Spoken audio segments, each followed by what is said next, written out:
बाहीचा आपला शेप आहे तो असा देऊन झालेला आहे. अशा पद्धतीने हा बाहीचा मी शेप आहे तो देऊन घेतला. आता आपण आपली बाही कटिंग करून घेऊ. बाही कटिंग करताना व्यवस्थित कटिंग करायची.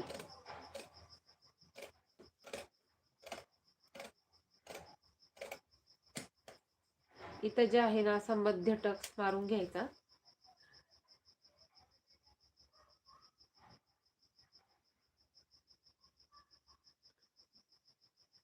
संपूर्ण चारी भाग आहे ते अशा पद्धतीने ओपन करून घ्यायचे.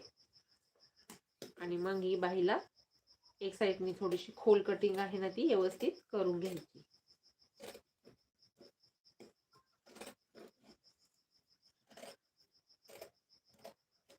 अशा पद्धतीने ही संपूर्ण बाहीची कटिंग आहे ती झालेली आहे. म्हणजे 3.5 इंचाची जी बाही कटिंग करायची आहे आपली ती आपण कटिंग करून घेतली.